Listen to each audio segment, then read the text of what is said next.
In education right now, the focus is on ensuring that every student, regardless of his or her background, leaves high school ready for college, career, and citizenship. Have you all heard that saying, college, career, and citizenship? And sometimes it's just college and careers. And the frame that's used when we talk about that is usually related to the Common Core state standards in math and English language arts. You're either for the Common Core or you're against the Common Core. But we tend to talk about college and career readiness in terms of the frame of the Common Core state standards. So what I want to suggest to you is a reframing as a social change. When we're talking about college and career readiness, we need to be talking about a complete and competitive education for every student that includes the arts as an essential component. And the more that we talk about that as our frame, as the way we talk about the work we do, the more that conversation will be driven. The Common Core is important. Of course, students need to know how to be able to compute and to read and to write. But as Condoleezza Rice said, a life of accomplishment is so much more than that. And that's from a person who is not only an ice dancer, but also a classical pianist. So I want to suggest that to you, and my remarks today with regard to this report are about a complete and competitive education that includes the arts. Now, why are the arts important? Well, there is mounting evidence, decades of evidence now, that demonstrate that deep involvement in the arts, when students are deeply involved in the arts, they do better in school. They get better grades, they're more engaged, they're less likely to drop out of high school, they're more likely to graduate with their class, go on to college, and in adulthood be involved in civic life. And the research also shows that those outcomes are most pronounced for kids from low socioeconomic families. So we know that the arts make a difference. Let's talk for a minute about theater education in particular. In theater education, the research shows very clearly, and we also have at the Arts Education Partnership about 87 studies that we rely on to look at theater education. Theater education, we know with theater instruction, students build their verbal skills. So by verbal skills, I mean their writing skills, their reading skills, and their speaking skills.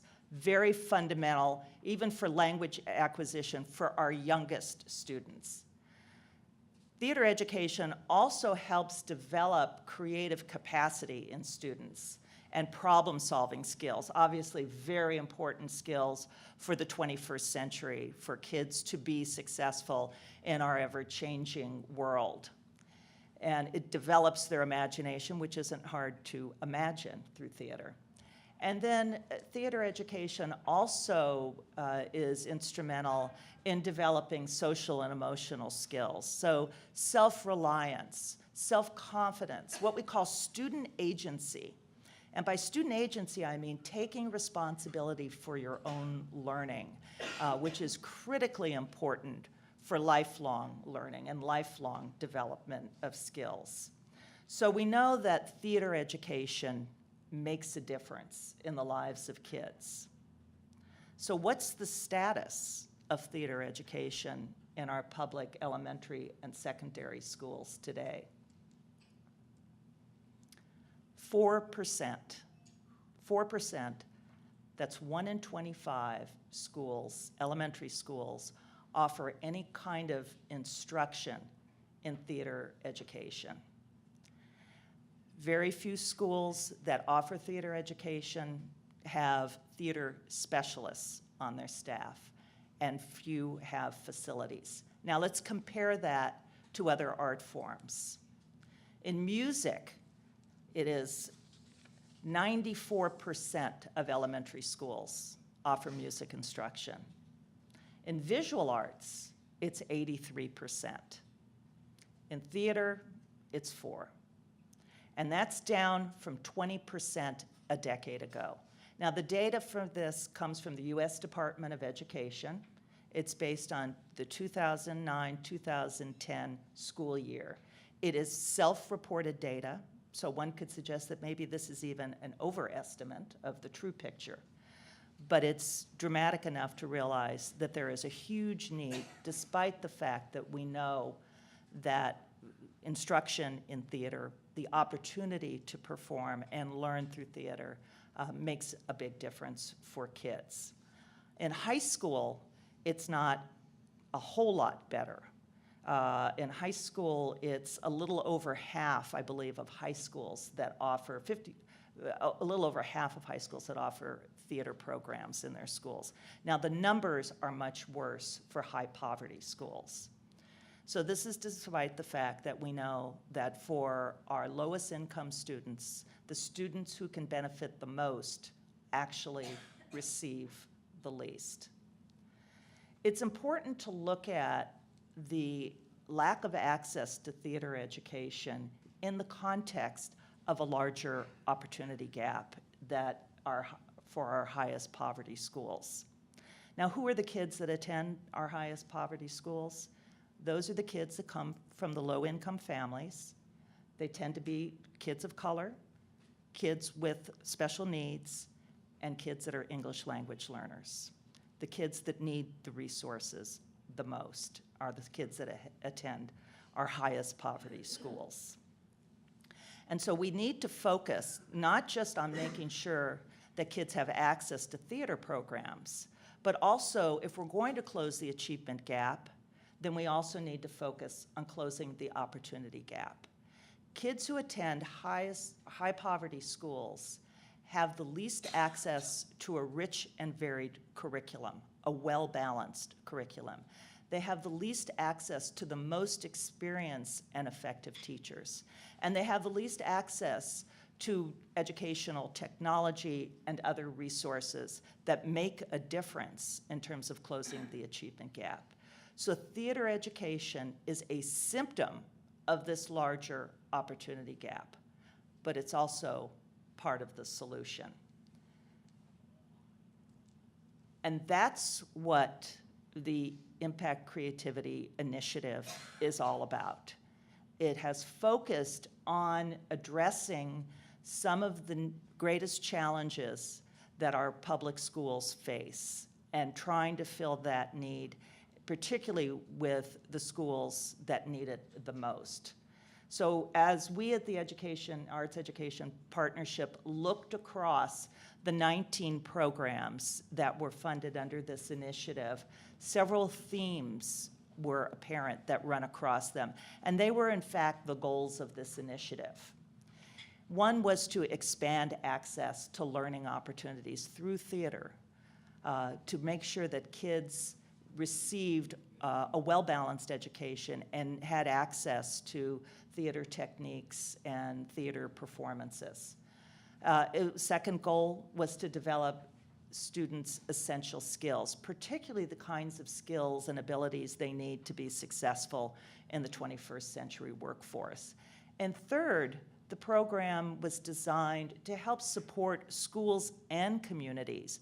And the programs ranged from our youngest students of pre-K to also serving many adult learners as well as teachers and teaching artists.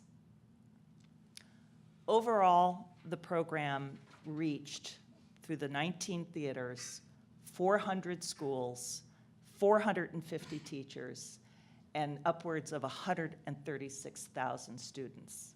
That's quite an impact for a program of 12 months. So that we know that this can make a difference. So let's talk a little bit about each of those goals and very briefly some of the things that stand out. Expanding access to high-quality theater-based learning opportunities. A number of the programs, in fact, I believe all of the programs focused on schools that were either Title I schools. That's a U.S. Department of Education designation for our high poverty schools, our most underserved students. It also worked with students that had special needs. A couple of programs addressed kids working across the autism spectrum to become comfortable with theater, which is a real challenge, and some very innovative programs there.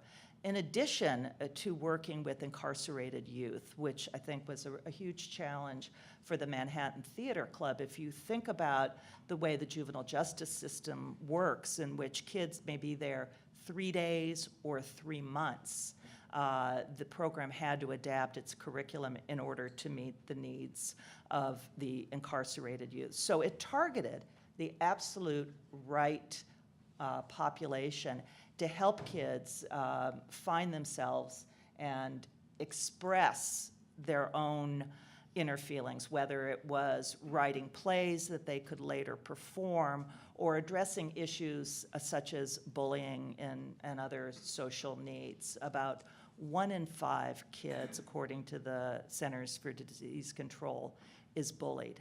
That's a huge number. And theater, by learning to express yourself, by learning to express your feelings, plays a big role in that. Secondly, the goal was to use theater to develop skills and competencies essential to student achievement and success.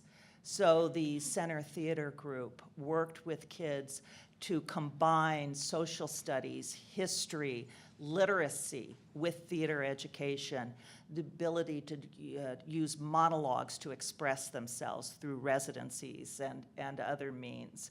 Several programs combine theater education with the STEM fields to teach the STEM subjects of science, technology, engineering, and math. That builds the capacity of those 21st century skills. Communication, collaboration, critical thinking are all essential to success in today's world.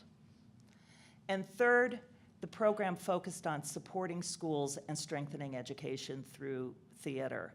As Bruce mentioned, for the most part, our economy has come out of the recession. However, state budgets for education lag behind. And so this helped fill a need for schools that might not otherwise be able to have any theater programs at all. And some of that focused on teachers and on teaching artists, building the capacity of teachers to use theater instructional techniques to reach students who need different ways of learning and knowing. The recommendations from the report, overall, a terrific program. One of the things that I think is so important and to reinforce is identifying what decision makers care about. And in this case, it was around meeting the educational needs of their students. So whether it was STEM or whether it was Common Core standards or whether it was reaching underserved youth, the program focused on and should continue to focus on meeting the things that are top priorities. Creating a community of practice. There were so many innovative adaptations that came out of this, adapting a curriculum for kids that are rotating through the juvenile justice system, developing a guide for students that have some form of autism to be able to come into the theater with their families. These are innovative programs, and so theater groups working together to share what they know and are able to do is a powerful way to sustain these kinds of programs. And then strengthening the program evaluation. We have great information on the satisfaction that students and families and teachers experience through the program. But documenting those learning outcomes is a critical part of the success. So let me just quickly reinforce. The arts are a symptom of an opportunity gap in education. The arts are part of the solution to closing it. And that's a lot of our work at the Arts Education Partnership. We're right now focused on 3 goals. with our 100-plus partner organizations to ensure that the role and the contribution of the arts to closing that gap is front and center, increasing student achievement and success in and through the arts, strengthening teacher supports and effectiveness in and through the arts, and transforming our teaching and learning environments. Things are changing in the way we think about the use of time and resources and technology, and the arts need to be front and center in all of that. Let me share with you a couple of resources that are available on our website for you to use free of charge. Our publication, and there's a couple of them in the back, are really designed for non-arts audiences. Trifold brochures that use everyday language to make the case for the arts. So that's what preparing students is all about. What school leaders can do, low-cost or no-cost strategies that schools can use to ensure that the arts are embedded in the curriculum. And you'll see theater programs mentioned in both of these publications. We also have a website that's called Arts Ed Search. And this is a repository of over 200 studies that have been vetted, of high-quality studies, evidence-based studies that document the contribution of the arts to educational goals. As I mentioned, we have over 80 on theater and drama alone. And not only do they document what happens when you study in a theater program, you get better at theater techniques, but it also documents all those other things that happen to students, those skills and competencies that are developed. So I recommend that to you if you're making the case for theater programs.